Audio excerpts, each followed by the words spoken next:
ఇప్పుడే జీ5 app download చేయండి. చూడండి మీ ఫేవరెట్ టీవీ షోస్ ఎప్పుడైనా ఎక్కడైనా. ఏందమ్మీ ఆగుండవు?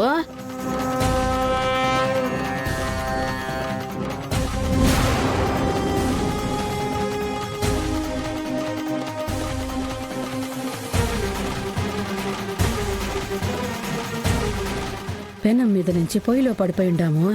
ఇంకా కౌశికి కోపానికి కాలిపోవాల్సిందేనా? అత్తయ్య గారు, మీరందరూ హాస్పిటల్కి ఎందుకు వచ్చారు?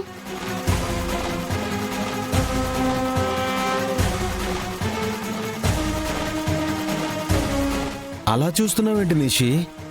చెప్పండి, ఎందుకు హాస్పిటల్కి వచ్చారు? అది అది ఏమైంది పిన్ని? ఎందుకెవరు ఏం మాట్లాడట్లేదు? మిమ్మల్ని చూస్తుంటే ఎందుకో భయపడుతున్నట్టు, ఏదో దాచి కంగారు పడుతున్నట్టుంది అత్తయ్య గారు. నేనేం దాస్తున్నానమ్మీ? ఏం లేదు, ఏం లేదు. మరి హాస్పిటల్కి ఎందుకు వచ్చారో చెప్పట్లేదు? హాస్పిటల్కి ఎవరైనా ఎందుకు వస్తారే? ఏమైంది పిన్ని? ఎవరికైనా హెల్త్ బాలేదా? డాక్టర్ గారు ఉన్నారు, పదండి వెళ్దాం. వద్దక్క వద్దక్క, డాక్టర్ గారి దగ్గరకు మాత్రం వద్దు.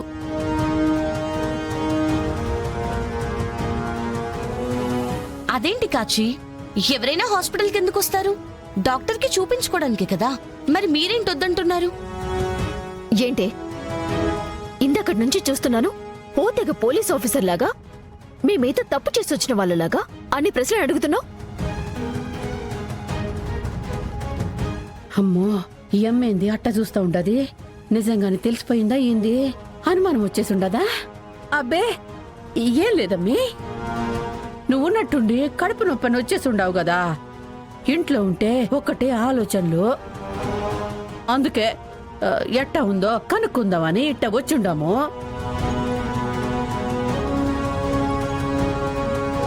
అలాగే కాచి కూడా కొంచెం పన్ను నొప్పి ఉందంటే చూపించడానికి వచ్చాం వదినా.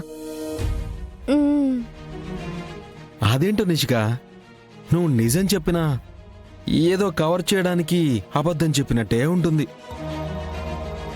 సరే పదండి, డాక్టర్ దగ్గరకు వెళ్దాం. అమ్మీ, నీకు అసలే ఒళ్ళు బాగోలేదు, మేం చూపించుకొని వచ్చేస్తాము. మీరు పొండమ్మీ. సరే జాగ్రత్త.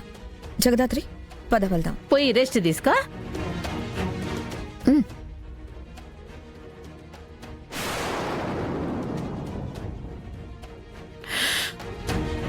అమ్మో, జస్ట్ మిస్ పెద్దమ్మా, అక్కకు దొరికిపోయేవాళ్ళం. మనం వాళ్ళకి దొరకటం కాదు కాచి, వాళ్లే మనకి దొరికిపోయేవాళ్ళం. ఖచ్చితంగా ఆ డాక్టర్ మనకి అబద్ధమే చెప్పింది. నాకు కూడా అదే అనిపిస్తా ఉండదమ్మీ. ఒకవేళ మన అనుమానమే నిజమైతే జగదాత్రి మనకు నిజం తెలియకుండా ఉండేదానికి ఈ మాత్రమైనా జాగ్రత్త తీసుకోకుండా ఉంటుందా? అసలు అక్క మనకి ఎందుకు అబద్ధం చెప్పిందో అర్థం కావడం లేదు పెద్దమ్మా. ముందు వదిన ప్రెగ్నెంట్ కాదు అవునో మనం కన్ఫర్మ్ చేసుకుంటే అప్పుడు మనకి అన్నీ తెలుస్తాయి కాచి. జీ5 యాప్ డౌన్లోడ్ చేసి అన్ని ఎపిసోడ్స్ పూర్తి ఉచితంగా చూడండి.